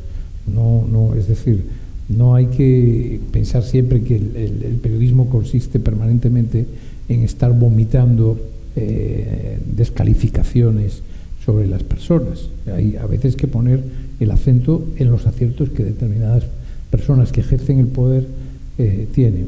Gregorio Marañón, el abuelo, decía siempre que el poder, todo tipo de poder, decía él, incluso el alcanzado de manera democrática, es un privilegio. Claro, porque efectivamente, si tú tienes poder, tienes el privilegio de hacer muchas cosas y de no hacer muchas cosas. Esto me recuerda un poco lo que decía Cicerón sobre la existencia de Dios. Él hablaba de los dioses, pero los dioses de los romanos, antes de que apareciera Cristo, de alguna manera era la necesidad que tenían los romanos de pensar en un ser superior, ¿no?, que estaba y que decidía sobre nuestras vidas. Y Cicerón decía una frase que a mí me gusta mucho, que decía: yo ahora de mayor no puedo dejar de creer que no existen los dioses, porque hice tantas cosas creyendo que existían los dioses y dejé de hacer tantas cosas creyendo que existían los dioses, que no estoy dispuesto a pensar que no existen los dioses. Bueno, en definitiva, hoy para nosotros es el Dios de los católicos. Pero Hablando tú planteabas periodismo y teología, y el arzobispo hablaba del refuerzo ideológico. Es que los medios, efectivamente, ahora cada vez más son medios de refuerzo ideológico. Tú consumes este medio y tiene mucho que ver con el algoritmo. El algoritmo que hace, si tú eres católico, te voy a dar información católica. Y ya, ¿qué hacemos todos? Claro, yo lo reconozco. Hay días, yo no soy, obligatoriamente como profesional, tendría que escuchar la SER y la Sexta. Pero no puedo. Es que me pongo nervioso, es que tengo que tomar un tranquimacín. Y entonces no quiero, no, ya tengo una edad que no voy a... Pero es así. Es decir, es que, ¿qué quieres escuchar? Escucho lo que coincide conmigo. Leo lo que coincide conmigo. No es bueno, porque la sociedad es plural, porque hay muchos matices, y porque efectivamente el ejercicio que hice históricamente yo todas las mañanas al llegar al periódico era cogerse lo que llamábamos la colección, que eran todos los periódicos, y leértelos todos, entre otras cosas para ver las cosas que ellos daban y nosotros no. Pero ahora mismo, claro, la información es tanta, llega de tantas maneras, que hoy por hoy no cabe duda que no tienes por qué estar escuchando y haciendo seguimiento a medios. Yo, por ejemplo, allí en la redacción del debate, yo tengo una televisión en el despacho. No la he encendido nunca. Creo que es un mal. Pero como tenemos todo acristalado, usted, don José María, no estuvo en la redacción del debate. No estuvo en la redacción del debate. Estuvieron varios hermanos suyos. A mí no me habéis invitado. Hago la invitación queda formal aquí recogido delante de todo el mundo. Pero Paco sí estuvo. Es una redacción preciosa porque es muy soleada, es muy luminosa, pero está totalmente acristalada. Yo desde mi despacho veo las televisiones que están encendidas en la redacción y tengo la mala suerte de que tengo siempre de frente una de 24 horas. Y me pongo... Pero lo que has dicho de la Sexta me está acordando. Vamos a ver, uno compra un periódico por el pacto de lectura, para afianzar su argumentario, sus ideas, sus ideologías. Uno no compra un periódico para enfadarse, y salvo que te dediques a la comunicación social, o sea, es un jefe de prensa que tienes que ver todo. Estás obligado. Tienes que tener estómago, tienes que tener criterio, pero me contaban de un presidente del gobierno que no veía la Sexta y no la descubrió hasta que estaba en una campaña electoral. Lo conozco. Igual que yo. Y estaba en el despacho, o sea, en el hotel, aburrido, y puso la Sexta. En Alicante. Estaba en Alicante. Y dijo, pero esto dice esta gente. Pues... Y él contribuyó a que existiera la Sexta, porque si no la Sexta tenía que haber desaparecido. O sea, no hubo peor política en la España reciente que la del Partido Popular en medios de comunicación. Exacto, cuando usted decía antes que Aznar le había pedido primero a Villalonga a través de Telefónica, crearon el grupo Telefónica Media, se quedaron con Antena 3, y después Aznar creyó que eso se lo podía hacer la familia Lara. Hicieron exactamente todo lo contrario. Exactamente todo lo contrario. Y después vino el bueno de Mariano Rajoy, que oye la Sexta, y dice, bueno, pues venga, la podéis fusionar contra la opinión de la Comisión Nacional del Mercado y la Competencia, que había dicho que no se podía fusionar. Y después, un buen día... Os cuento otra anécdota. Pues estuvo a punto de cerrarse 13 Televisión. Y yo estaba de secretario y venía la votación de si seguimos o no seguimos, porque las televisiones tienen pérdidas. O sea, se compensan los grupos por el resto, y porque lo que les he dicho antes, uno lo pone para influir o lo pone para ganar dinero, o pone para ganar dinero. Ganar dinero se pierde, que da gusto. Claro, yo estoy contento porque puedo ver películas del oeste, cosa que me encanta. Sí. Bueno, y alguna de Carmen Sevilla el sábado pasado. Y algunas intervenciones de amigos, pero ciertamente el público es de 65 años para arriba. Entonces, ¿qué ocurre? Pues que a los anunciantes no les interesa, porque hacen un estudio de mercado que es esa gente que compra. Pues compra a los jóvenes, compra gente que dentro del poder adquisitivo. Claro, aquí está todo medido. Y, bueno, pues ya tenía que llamar al jefe del gabinete y a ver qué pasa. Entonces se puso el presidente Mariano. Don José María, ¿usted cree que yo puedo hacer algo? Digo, hombre, presidente, usted tiene el BOE en sus manos. Asigne el tema y rompa el tema de la limitación de publicidad. Pues don Mariano estaba en otras cosas. No sé si en la toja, en las conversaciones o en qué. Bueno, Sánchez tampoco está en la misma. No, tampoco está, pero tiene buen equipo. Hay un gran matiz, que es muy interesante que lo sepan todos ustedes. Este gobierno es el gobierno de la historia, al decir de la historia reciente de España, digo desde 1975 para aquí, los últimos 50 años, el último medio siglo, que más dinero ha invertido no sé si es la palabra, o gastado en publicidad. Sí, señor. Con diferencia abismal sobre cualquier otro gobierno. Con discriminación. O sea, al diario El Debate le ha dado la friolera de 0 euros. 0 euros. Pero afortunadamente, claro, nosotros tenemos la obligación moral de ser rentables, porque en la rentabilidad está la libertad. Es decir, pero en todo caso, en este caso, esta temporada, espero que no sea muy larga, no tenemos el favor del gobierno tampoco, de este gobierno. El gobierno, como decía usted, siempre, los periodistas siempre les resultamos incómodos. Yo no quería terminar mi intervención ni la presencia esta tarde porque estamos aquí para hablar de la presencia pública del catolicismo en general, que era cómo puede... en Estados Unidos creen que las parroquias van a desaparecer. Creen, no lo digo yo. Y probablemente que lo que va a quedar, que es por eso de ahí la importancia de la información, que la gran catedral ahora es una catedral universal, que ya lo decía McLuhan, ¿no? Que iba a haber una gran catedral que es la comunicación y que uno puede orientarse partiendo de que siempre tiene que haber un pastor ahí hablando, no es un algoritmo ni un robot ni la inteligencia artificial, que puede hacer de todo la inteligencia artificial, pero no cabe duda que la Iglesia efectivamente, que ha sabido a lo largo de 2000 años atender a todas las revoluciones que hubo, desde la revolución industrial a esta gran revolución que es la revolución digital. Se lo comento a usted, don José María, porque conozco su sensibilidad con los medios, es que probablemente una de las alternativas a esa, si no desaparición, desde luego agonía de la presencia pública de la parroquia, pueden ser medios especializados y medios con una intención de hacer el proselitismo católico en el mejor de los sentidos, en su aspecto más positivo, ¿no? Paco. Muy brevemente, hay una cuestión que, por cierto, don José María ha dado titulares del libro. Yo tengo apuntados varios que, como tenga que hacer una noticia, haya dado titulares muy importantes, ¿no? Decía don José María sobre la formación ética de los periodistas. Decía Ángel Herrera, siempre, hablando de la Asociación Católica de Propagandistas, decía que las obras son personas y que él no comenzaba ninguna obra si no tenía las personas adecuadas para llevar adelante esa obra. Perdona, Paco, decía una cosa también muy interesante, si me permites, sí.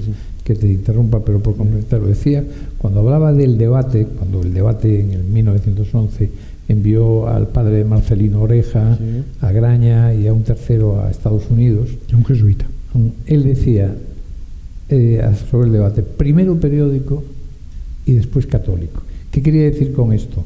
Que fuese un producto bien hecho, un producto que atrajese, que tuviese buenos columnistas, buena información y evidentemente que fuese católico, pero que tiene un poco que ver con lo que usted decía de Radio María. Radio María es católica, pero evidentemente es de acompañamiento en tu fe, etcétera, pero la capacidad de influir, de llegar, consiste en tener medios de comunicación bien hechos, eficaces, profesionales, que influyan y que sean católicos. Entonces, yo decía, no hay periodismo sin periodistas. Lo digo porque ahora estamos en un mundo en el que todo empieza a estar confuso, ¿no? Porque ahora tenemos los influencers, tenemos los youtubers y, lógicamente, tienen audiencias que superan a las audiencias de los medios tradicionales. Pero hablando de los periodistas, al margen de otras dificultades, la profesión con más paro, la profesión probablemente más ideologizada, y se lo dice alguien que está en la Junta Directiva de la Asociación de la Prensa Madrid, donde todas las reuniones de la Junta Directiva terminamos discutiendo sobre problemas de carácter ideológico político. Pero a mí lo que me preocupa como profesor de periodismo, en una de las asignaturas que doy yo en ese primer cuatrimestre, hoy doy 3 asignaturas, esta es la segunda, les hablaré después de la tercera, claro. Esta es la ética y la deontología. Miren, la asignatura dura 4 meses. Créanme, los 2 primeros meses están dedicados única y exclusivamente a que mis estudiantes, los de la Universidad CEU San Pablo, sean capaces de distinguir el bien y el mal. No demos por supuesto nada culturalmente, no demos por supuesto nada socialmente. Hay estudiantes de todo tipo, por supuesto. Hay algunos incluso muy comprometidos en movimientos, realidades de iglesias, en las parroquias, pero traducido eso en decisiones prácticas sobre su vida respecto a una claridad de criterio sobre lo que significa el bien para ti, para los demás, para la sociedad, para el periodismo, es muy importante. Y yo no quiero terminar esta sesión sin decir una cosa, porque se ha hablado mucho de todo lo que fundamenta el periodismo, los medios de comunicación católicos, pero, por favor, no olvidemos, el debate nació después de que un grupo de propagandistas acompañaran al Santísimo Sacramento por las calles de Madrid en un congreso eucarístico internacional. Es decir, estos propagandistas, Ángel Herrera Oria entre ellos, después de esa procesión, se fueron a tomar un café y en el contexto de los efectos de la ley del candado dijeron: hemos acompañado a Cristo vivo Eucaristía por las calles de Madrid. ¿Cómo lo llevamos a otros ámbitos? Y ahí salió la decisión de comprar el periódico El Debate de los hermanos Matáis, que era un periódico absolutamente marginal. Por lo tanto, si nosotros necesitamos algo, es oración. Es encuentro personal con Jesucristo. Es encuentro personal con Jesucristo en la Eucaristía, en la oración continua. Esto es lo que da sentido a nuestra pretensión de verdad y a la capacidad de crear medios de tanto éxito como el debate. Y en otro día les contaré, porque no lo va a contar Vieito, cuál es el éxito teórico del debate, según los grandes teóricos de la comunicación. Pero, por favor, que no olvidemos que un católico en la vida pública no lo es si no está afianzado en una relación personal con Cristo, camino, verdad y vida. El éxito, Paco, uno de los es la providencia. Es que quiero contar una anécdota que unos días antes de salir, yo creo que el 27 de septiembre del 2021, estaba el cardenal Parolin, que estuvo a punto de ser papa. De hecho, el cardenal Re lo despidió cuando se iba al cónclave, como que, bueno, como tantos cardenales, entró papa y salió cardenal, ¿no? Pero el cardenal Parolin, que habla perfectamente el español, porque además fue nuncio en Venezuela, en la época de Chávez, y bueno, estuve charlando con él allí en el Colegio Mayor San Pablo, que también estaba el cardenal Osoro, etc. Y estábamos allí, y entonces me dijo él: o sea, que va usted a sacar un periódico. Y le dije yo, sí, vamos. Y dice él: va usted contra la providencia, porque hay muchos periódicos. Y dije yo: no, eminencia, tenemos a la providencia a favor. Y yo creo que eso es gran parte del éxito. Pues nada, yo le deseo que, como encabeza el Observatorio Romano, no prevalerum, que por eso permanece, las fuerzas del infierno no prevalecerán contra él. Sí. Bueno, pues eso hace que el Observatorio Romano... Don Bernardo decía que algo de eso le toca a la COPE. Porque miré que se le ha intentado cargársela. Y yo he estado además en gente que nos daba el oro y el moro. Pero los obispos tenemos entonces tienen, porque yo estaba, pues tienen el síndrome de Zika, que eso es para hablar algo auténtico también de esa cuestión. Y entonces no están dispuestos.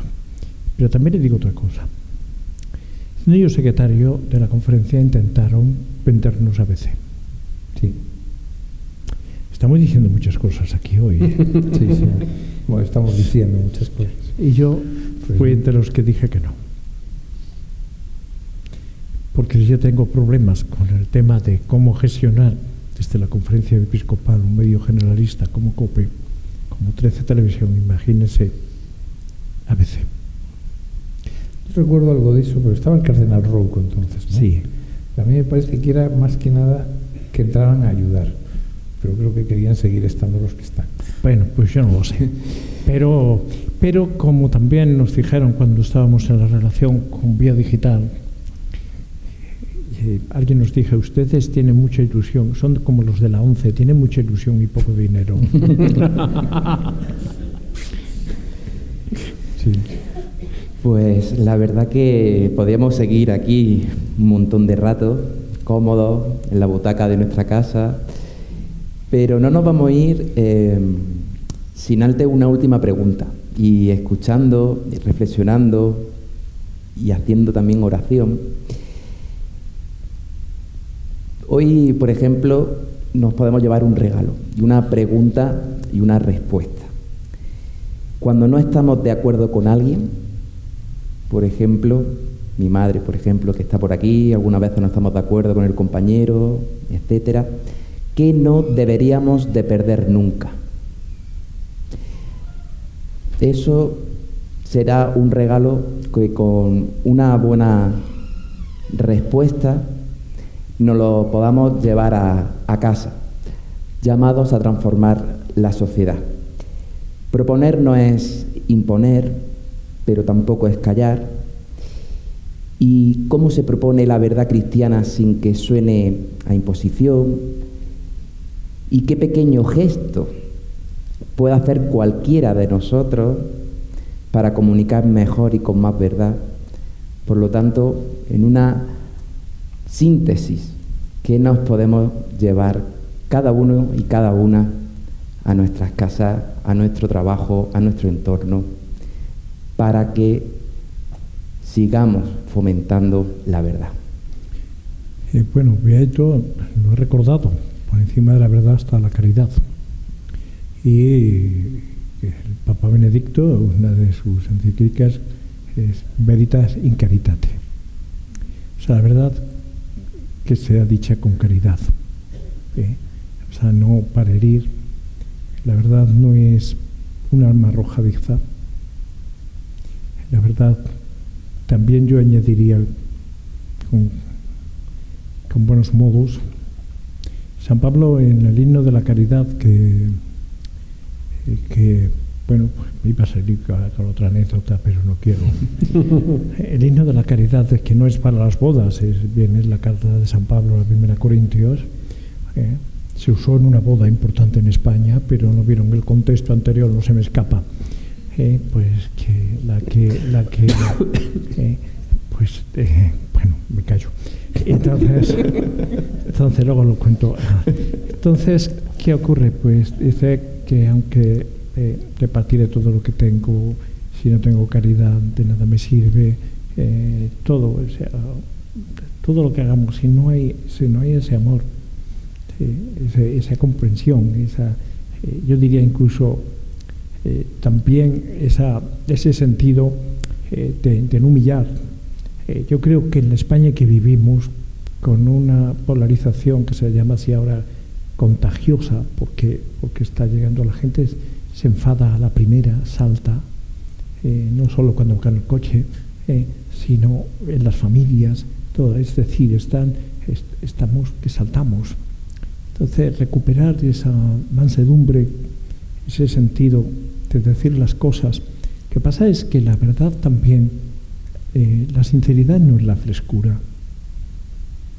Hay que decir las cosas, la sinceridad es decir lo que se debe en el momento oportuno a quien se le debe decir. Esto tiene también un destinatario público, por el bien de esa sociedad. Pero hay que decir las cosas en ese sentido. Jesús habla de la caridad, de la corrección fraterna, es decir, y se nos va a jugar de caridad, de amor. Y la caridad no es de ropa usada o beneficencia. La caridad está hecha como San Pablo describe en la 1 Corintios, de detalles. El amor es comprensivo, es servicial, no se irrita, no lleva cuentas del mal, no se alegra de la injusticia, disculpa sin límites, cree sin límites. Hay una canción de José Luis Perales que pone música a esta letra tan maravillosa. Así que caritas in veritate y veritas in caritate. Sí, yo añadiría, después del magisterio de don José María, es difícil entrar en este campo, pero mi experiencia personal, incluso en el ámbito de la familia, yo creo que hay que ser tolerante con el que no quiere escucharte, pero o si te quiere escuchar no está de acuerdo contigo, tolerante y perseverante. ¿Por qué? Porque yo, mi experiencia con uno de mis hijos, con el tercero, un chaval con muchas inquietudes, pues tuvo momentos en que, esto de la iglesia, además como siempre, todos los tópicos que se pueden decir cuando uno tiene 20 y tantos años y está en la curva de soberbia, ¿no? Es ahí que se cree que lo sabe todo, etc.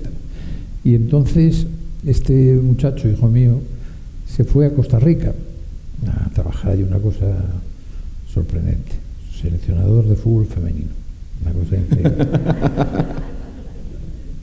Pero esos 3 años lejos de casa ha vuelto con una fe, con una fuerza en sus creencias, y me hizo mucha gracia porque me lo había dicho el padre de un compañero suyo que era psicólogo en La Coruña. Me dijo: tú a tus hijos diles todo, aunque ellos protesten, tú en casa diles todo. Cuando se marchen fuera, en el mundo real, pondrán en valor todo lo que escucharon en su casa y lo que escucharon a su padre. Entonces, la síntesis, a mí me gusta mucho esa frase de San Agustín, que dice: en lo esencial, unidad; en la duda, libertad; y en todo, y enlazo con lo que dijo don José María, amor. Mira, hay un famoso libro de un teólogo, Medard Keider, titulado Paciencia. Y ese concepto de paciencia que está en el título del libro es algo más que lo que nosotros entendemos por paciencia. Todo el libro está destinado a hacer una pregunta: ¿por qué se expandió tan rápidamente el cristianismo, si lo tenía todo en contra? Y la respuesta que él dio, al margen de que destaca el papel de las mujeres como transmisoras de la fe, era que los cristianos tenían paciencia. Y la paciencia era misericordia. Es decir, que los cristianos hacían una afirmación pública y personal de la verdad sin fisuras, pero se ponían en el lugar del otro. Y ponerse en el lugar del otro requiere mucho tiempo. Entonces, a veces yo creo que nos falta ponernos en el lugar del otro con un poco de paciencia. Pues no queda nada más que dar gracias, gracias y gracias. Muchas gracias. Muchas gracias.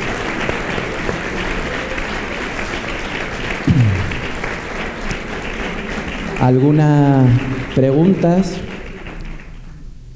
¿Alguien por la sala? Son muchas, pero por aquí adelante. Gracias, Paco.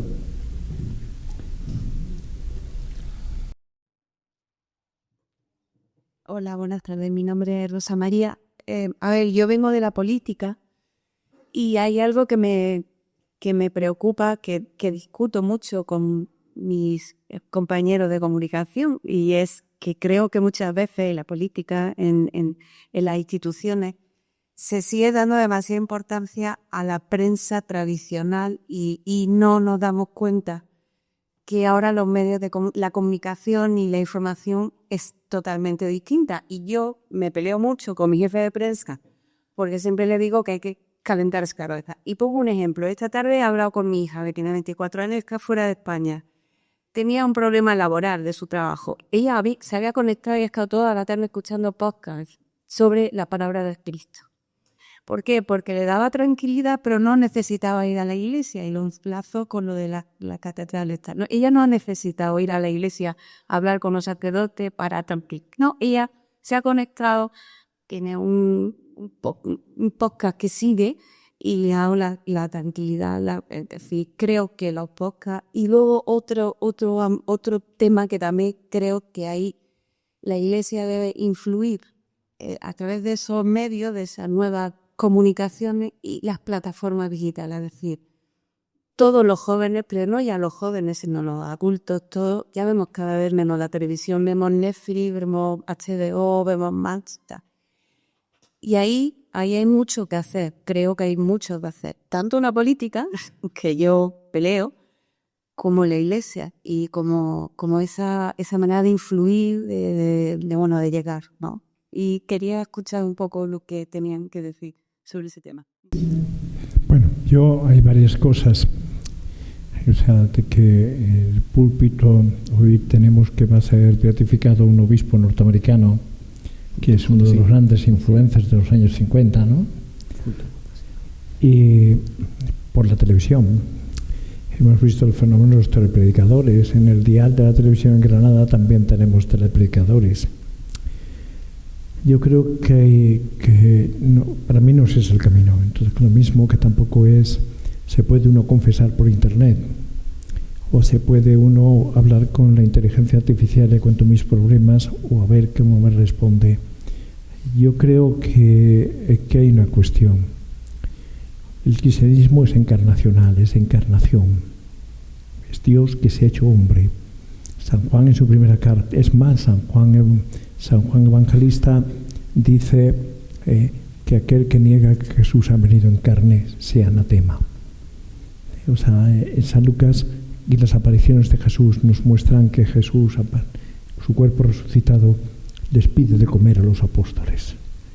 Quiere el evangelista manifestar que Cristo es palpable, que es de carne y hueso en Cristo resucitado, que es la expresión del cuerpo de nuestra resurrección final, también con nuestro cuerpo. Y entonces, ¿qué ocurre? Que el cristianismo es encarnación. Es más, en los sacramentos que prolonga la presencia de Cristo, nosotros tenemos relación con Cristo resucitado de tres maneras, que viene en el texto, que está incluido en el texto de los discípulos de Maús, con su palabra. Cristo les explica las Escrituras y dice, pero mira que sois tontos para entender lo que escribieron los profetas, y les fue explicando. La pena es que San Lucas no nos ha dejado cómo el Mesías tenía que padecer. Dos, luego la palabra de Dios. Por eso los católicos tenemos que tener más aprecio a la palabra de Dios. Dos, los sacramentos. Le reconocieron al partir el pan, la Eucaristía. Y entonces, la tercera, ¿cuál es? La comunidad cristiana. Entendemos la Escritura y celebramos la Eucaristía en la comunidad cristiana. Y el sacramento exige materia, res, que es de lo necesario para el sacramento. Entonces, no puede haber, si no hay, puede haber comunidades virtuales, pero no sé si virtuosas. Y entonces podemos hacer mundos paralelos con la tentación. Sí, podemos aprender, podemos formarnos, toda la riqueza que supone la formación a distancia, también en el ámbito de la teología, en el ámbito de la formación, en el ámbito de la reflexión. Pues ya lo tenemos desde la radio. Ahora, el gran peligro es ahora, y esto con la inteligencia artificial, que tenemos que reflexionar y dar una respuesta, es que no es un instrumento, es un agente. Y es un agente que puede dar sentido con el sentido que otros le han implicado para que no esté. Y entonces, esto por una parte. La otra cuestión era de los medios. Yo soy, como periodista, un enamorado de los medios tradicionales. Es decir, un periódico en papel, pero ya es de manchas. A mí me gustaba un periódico en el soporte de papel, que es más caro, que es cuando tocas, y sobre todo el director cuando lo recibe y ve que está salido de rotativas, por los buenos periódicos, no de aquellos que ¿qué tirada tiene? Dicen, no, los tiramos todos. No. Es decir, un periódico forma la agenda. Por eso los políticos quieren los periódicos nacionales. No es lo mismo influir en un periódico regional, que eso le interesa al gobierno regional o al gobierno local, que un gobierno nacional. Por eso os decía que para el Grupo Correo era peligroso tener un periódico nacional. Neguri es el sitio donde se toman los vinos los jefes. Y entonces, ¿qué ocurre? Pues que si se quiere influirse hay que testar los periódicos nacionales y mantenerlos. Yo estoy seguro que a Planeta, que tenía 2 periódicos, se mantiene, no sé si mantiene uno de ellos, que es La Razón, pierde dinero, ¿no? Sí, nunca ganó dinero. Nunca ganó dinero. Y tenía el diario Avui. Ara. Avui tenía. El Avui, sí. El Avui en Cataluña, en catalán. Lo mismo que tiene La Sexta y Antena 3. Sí. Entonces, ¿qué ocurre? Pues interesan los medios. No dejemos de leer los medios, y entre ellos no me han pagado nada los medios. A mí me da la opinión, yo quiero saber qué se opina en Granada y veo los 2 periódicos y veo que destaca, me duele que a veces no aparezcamos. Pero esto es otra cuestión para otra tertulia, el hecho religioso. Y entonces, bueno, y que hayamos pasado el hecho religioso de las páginas de religión a las páginas de sociedad y de las páginas de sociedad a las páginas de suceso. Y entonces lo que hay que exigirle al público es que demande información religiosa. Y esto es en la formación, porque si los medios reflejan la realidad, no pueden dejar obviada un elemento que conforma la realidad de manera tan importante como es el hecho religioso católico en este país. Pero ahí está la lucha, y la Iglesia sí ha tomado conciencia de esto. Yo que empecé, y Paco, ¿te acuerdas? Pues entonces estoy ganando terreno. Yo ahora sería incapaz de dirigir la oficina de prensa de la Conferencia Episcopal con las nuevas tecnologías, como la página web ha progresado, como presencia. Eso yo me pierdo sinceramente. Me pierdo. ¿Por qué? Porque soy un inmigrante digital, no un nativo. Y yo creo que esto, yo no sé qué piensan mis colegas. No, vamos, yo coincido con usted. Los que nos criamos en la prensa de papel, pues a mí me sigue gustando mucho la prensa de papel, pero inevitablemente la gente no lo compra. O sea, hoy nadie compra un periódico de papel, efectivamente es de... Las pantallas, todos son pantallas. De 65, Vamos ya por otra pregunta. No, yo quería decirte un dato, que yo creo que sí es muy importante, y ahí sí tenemos todos un reto, los que estamos ahora inmersos y tenemos responsabilidades en medios y en organizaciones católicas. Yo siempre dije, ya lo dije muchas veces, necesitamos un Netflix católico. Es decir, la influencia que tienen las series, las películas, en la sociedad, en la forma de inocular valores, es increíble. El Hollywood que de la Segunda Guerra Mundial hasta los años 80 es un Hollywood que colabora admirablemente a inocular buenos valores y buenos principios en la sociedad occidental. De los 80 en adelante ya empieza la contaminación de los campus californianos, etcétera, etcétera, donde empieza ya todo el wokismo, etcétera, etcétera, y ya el Hollywood del 90 en adelante es horrible, en muchísimos aspectos. Hay otras cosas que no. Las series de televisión en España, siempre el empresario, siempre aunque todo eso sí, envuelto en humor, pero el empresario es un explotador, las familias están desestructuradas, los niños, en fin, una serie de presentación, todo con jiji, ja, pero van inoculando esos modelos y esas matrices de opinión y esos paradigmas que funcionan. Y yo creo que ahí es donde tiene un campo enorme en la Iglesia Católica, si quiere trabajarse. Es que me hacía gracia porque efectivamente en 13 el otro día, es que el sábado yo tuve una larga... Yo acompaño a un tío mío algún sábado toda la mañana, solo ve 13. tiene 90 años. Y entonces estaba Marcelino Pan y Vino. Yo lo vi de pequeño, pero me quedé viendo a Marcelino Pan y Vino. Y me acordé, dije yo, es que no se hace ya este cine adaptado al momento actual, con las tecnologías actuales, con el color, pero eso no se hace. Y la ficción tiene un nivel de influencia brutal en la sociedad. La ficción. Hola, buenas tardes. La verdad es que personalmente veros y disfrutaros es muy conmovedor por la relación personal que tengo con muchos de vosotros. Entonces, permitidme que haga un testimonio más personal. Hablando del debate, de los principios del cardenal Herrera, yo creo que hay algo que es la piedra angular de lo que el cardenal hizo y con la ACP contribuyó, que es la escuela de periodistas de la Iglesia y lo que al final fue el CEU, hasta el Luiso de la Complutense, para ser periodista arreglado, poder ejercer los estudios de la Iglesia.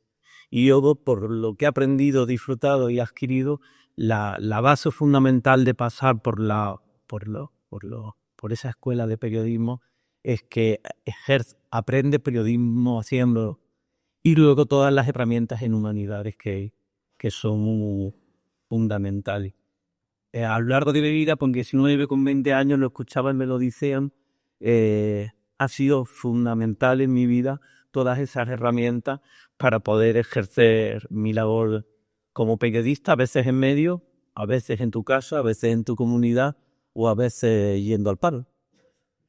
Y la verdad es que creo que es fundamental, y en eso a mí me gustaría un poco que Paco nos contara esas experiencias que él incluso diseñó y que fue pionero en los estudios de comunicación digitales, que fueron una gran respuesta, como muchas veces son. Ahora hace con 15 años, ¿no?, más o menos, en el que ya estábamos debatiendo sobre todas estas preguntas, sobre la importancia del salto que tenía que dar el periodismo a lo que se llamaba entonces las nuevas plataformas que habían nacido en 2006. Y yo creo que, a lo mejor estoy totalmente equivocado, pero lo que hizo Paco al final es de nuevo crear esa escuela.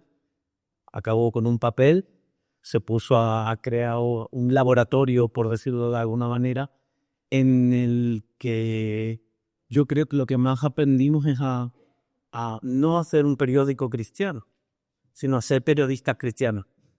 Y a través de esa experiencia que supuso el aprender y el tener, como decías, colaboración, experiencia de verdad, nos ha ayudado a algunos. Yo creo que esa primera promoción de todo esto son absolutos líderes mediáticos ahora mismo.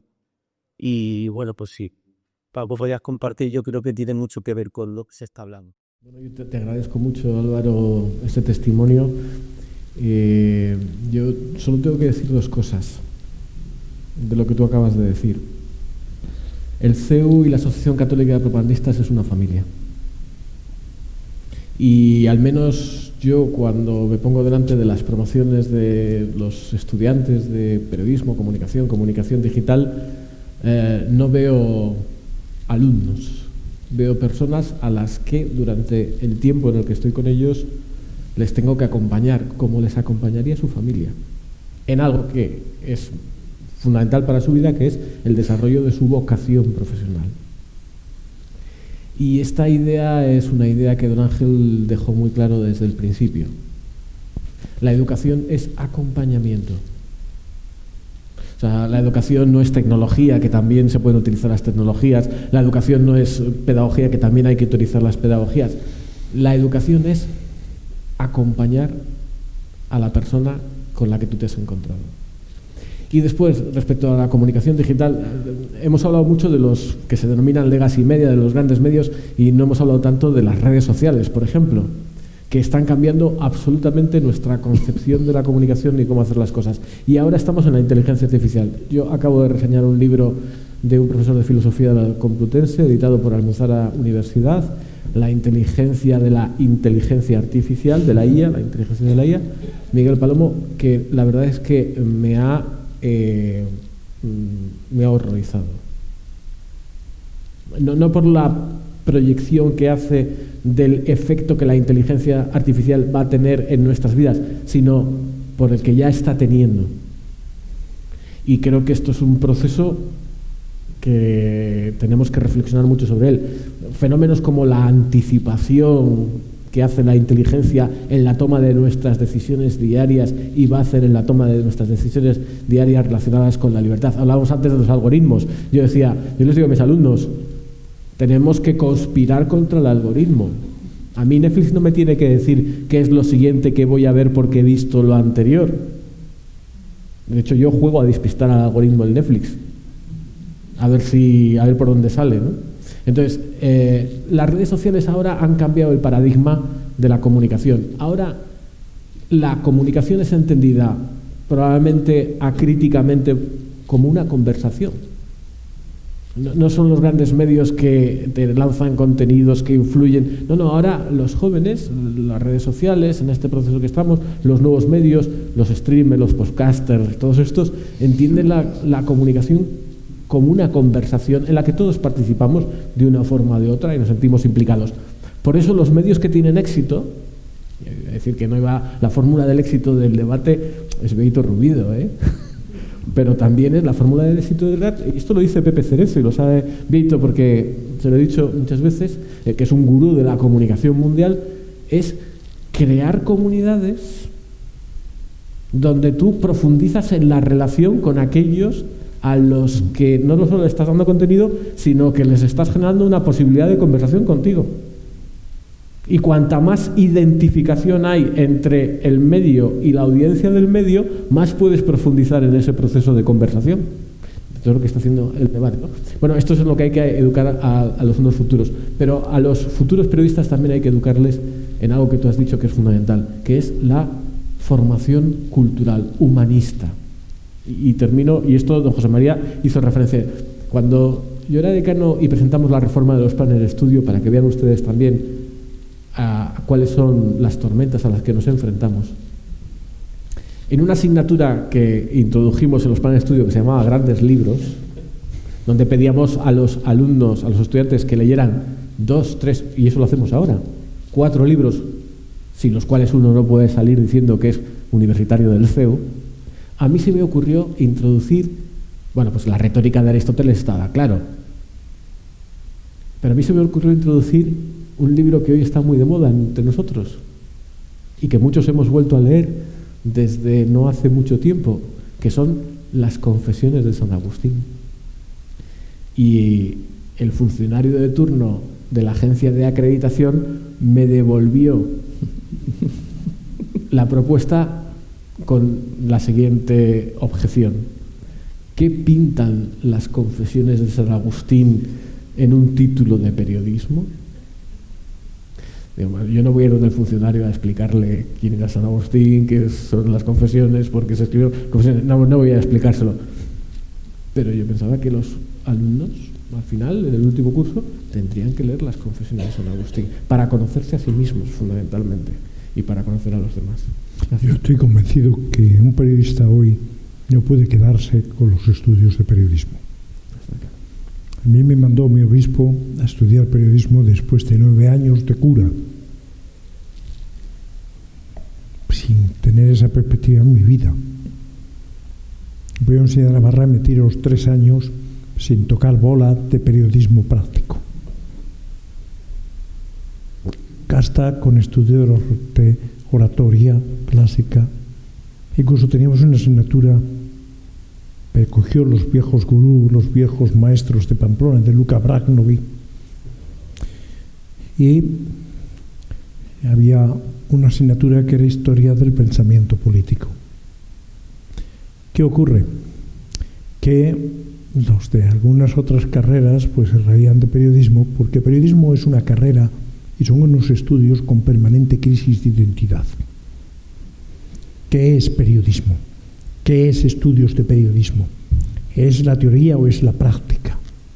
Y entonces, ¿qué ocurre? Que es bueno que tenga esa permanente crisis de identidad, porque necesita de un conjunto de saberes para poder interpretar la realidad y transmitirla, desde la literatura hasta movimientos artísticos contemporáneos, por ejemplo. Yo no los había visto ni por el forro antes. Y decían, los de periodismo saben tan poco que necesitan una clase de pensamiento. Porque la asignatura se titulaba Pensamiento, no era algo popular. Pero era historia del pensamiento político. Entonces, ¿qué ocurre? Todo esto de las elecciones, yo decía para mí incluso, pero yo qué necesidad tengo que saber, ¿para qué me manda mi obispo a saber ahora la forma de elección de la electoral norteamericana? Menos mal que quitaron la de la Unión Soviética porque estaba cayéndose. Pero el sistema semipresidencialista francés, o más esto, ¿qué necesito yo ahora saber de Van Gogh, o de Cézanne, o de Matisse? Entonces quiero decir que todo eso el periodista necesita otra carrera, sea ciencias políticas, sea economía, sobre todo cuando el periodismo sea especializado. Pierito y yo y Paco somos de ciencias de la información. Hoy hay cantidad de ramas, por ejemplo, el auge que ha tomado el periodismo político, la comunicación política, tomada en gran parte, claro, nosotros estudiamos de todo y somos de medicina general. Entonces, ¿qué ocurre? Que hoy no hay partido político que no haga un marketing político de comunicación tomado del marketing comercial, es decir, de la transmisión de bienes comerciales, del favor, de un bien, de la atracción. Hoy cualquier campaña política se plantea con un estudio hasta los colores. Hoy veía en Canal Sur Alfonso Guerra, que claro, los que ya tenemos una edad nos gusta escuchar a los históricos, aparte de Felipe González hoy, es que está muy bien. Bueno, no digo nada. Lo dije yo. Bueno, entonces, ¿qué ocurre? Pues que decía que pensaban que en el año 88 iba a barrer el Partido Comunista, porque es que estaba preparado. Además de gente culta. Y entonces tenía comisiones obreras. Pero los carteles eran tan rancios, la cartelería tan rancio, tan de monocolor, tan seria, que ellos hicieron un estudio de colores, de modernidad, de futuro. Y esto es importantísimo hoy. Y entonces, todas estas cosas no es que las de yo me está comiendo la profesión que estoy en excedencia, pero perdonad. Nada. Bien, la última pregunta. Bueno, don Vieto, gracias por la iniciativa del debate, porque nos da mucho oxígeno, sobre todo porque se entiende detrás con toda la cataractía que quiere expresar. Yo quería dos cuestiones. La primera, cuando usted ha dicho, si he entendido bien, que en la noticia de trasplante de cara ha decidido ocultar la parte de la eutanasia, por si la ayuda como católico en la vida pública me está dejando desarmado, porque puedo estar defendiendo algo que realmente parece que el fin justifique los medios. Me parece un dato fundamental. No sé si a veces los medios pecan de tratarnos como menores de edad. Entonces, el punto entre custodiar el bien, porque entiendo que en el acto moral la intención de las circunstancias cambian la naturaleza del acto, y no es mentir sino salvar, pero entiendo que es difícil el límite entre custodiar el bien y manipular o no dejar la libertad justa. Entonces, yo en ese sentido me enteré que había sido por eutanasia y por eso no lo utilicé en mis clases de religión en secundaria. Me hubiera podido ver en un compromiso. Una cuestión, usted ha hablado de que tienen la responsabilidad moral de ser económicamente solventes. Y ha dado gracias, bueno, no ha dado gracias, ha expresado que reciben 0 euros. No sé si esperando que cuando cambien las tornas reciban más. Mi duda es, y esta es la pregunta directa, ¿el debate es libre de dinero público? Porque sería la única garantía que yo considero que preserva la verdad y justamente lo que usted ha hablado de la responsabilidad moral, sobre todo un católico. Se me dio también desde la experiencia de profesor, donde directores de colegios católicos, por el Dios dinero, al que no se puede servir si se sirve a Dios, han pasado partes del currículum de religión porque los clientes son los padres. Entonces quería saber si su periódico es responsable económicamente y completamente libre de dinero público. Ahora decime. Tres cuestiones por orden. La primera, supongo que todos leerán cuando salgan de aquí el debate, ¿no? O sea, para mí es fundamental. Yo vengo aquí, como decía Manolo Martín Ferrán, a hacer un spot gratis. Vengo a hacer la promoción del debate. O sea que tengo la esperanza de que todos los de aquí, no digo ahora mismo, pero mañana, por la mañana, a última hora, como muy bien hacía don José María, pues pueden leer el debate. Yo me quedo muy tranquilo sabiendo que todos van a leer el debate. Segundo lugar, cuando decía Paco, una de las claves del éxito del debate es que ocupamos un espacio que estaba vacío, que era hacer periodismo católico. Es decir, sin complejos. Era un pensamiento desatendido en la sociedad española, es increíble, pero así como se desarrolló muchísimos medios desde el ángulo de la izquierda, de una visión desde la izquierda, desde una izquierda. No voy a decir que los católicos no sean los católicos. Al fin y al cabo yo siempre digo que de derecha a izquierda es una expresión topográfica. Es decir, coincidió que unos estaban en la izquierda y otros en la derecha. Pero vamos, eso es un debate, digamos que atiende un pensamiento que estaba desatendido, que es el pensamiento, desde el punto de vista periodístico, el católico. No estaba desatendido en otros ámbitos, ni en la enseñanza, pero en el periodismo sí. O sea, esas dos cuestiones me parecen fundamentales. Ahora, la pregunta que usted me planteaba, vamos a ver, a mí me gustaría que los organismos públicos no utilizasen el dinero público, nuestro dinero, para fomentar ningún tipo de medio. Es decir, a mí me gustaría. Yo creo que es más interesante que ese dinero lo tengamos usted y yo en nuestro bolsillo, que no nos pongan unos impuestos tan gravosos como los que ahora sufrimos. Es mucho mejor que el dinero lo tenga la ciudadanía, y ya la ciudadanía, si quiere colaborar con un medio de comunicación por la simpatía que le tiene, que lo dé ellos, pero que no lo dé de manera arbitraria y discrecional un político. El gobierno central, a nosotros, cuando Pedro Sánchez llamaba pseudomedios, estaba pensando fundamentalmente en el debate, fundamentalmente. ¿Por qué? Porque nosotros somos los que sacamos toda la historia de su hermano, pero también sacamos mucha, no toda, pero mucha de la de su mujer. Pero eso es la obligación, eso, cuando hablamos de la conciencia crítica del poder, era eso. Yo no creo mucho en la épica del periodismo, de esos periodistas que se levantan por la mañana, van a derribar gobiernos. Yo en esas cosas no creo. A mí la comunicación me gusta más en su idea más primigenia, común unión, tener una información que permita a las dos orillas tener un conocimiento común de lo que ocurre.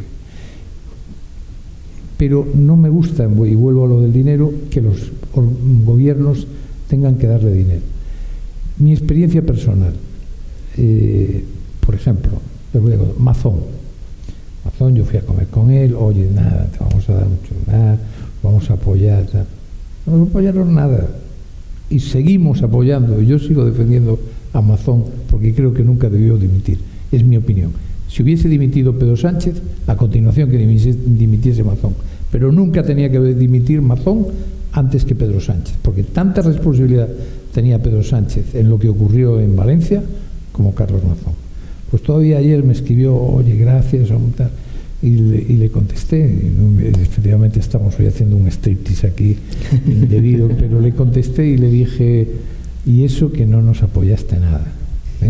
Es decir, a nosotros, y eso ocurre mucho con los políticos de la derecha, que ya, como ya a estos ya los tenemos de mano, ya, pues, y claro, de repente vas y te enteras que la Xunta de Galicia le da a El Diario mucho más dinero que a nosotros, vamos, en publicidad, en campañas publicitarias. Entonces yo prefiero que no den nada. Oiga, dedíquelo usted al mantenimiento de las vías, a las carreteras, a la enseñanza, a la sanidad. Baje usted los impuestos y deje que la sociedad libre aporte lo que tenga que aportar, si quiere, voluntariamente a cualquier medio. Esa es mi postura.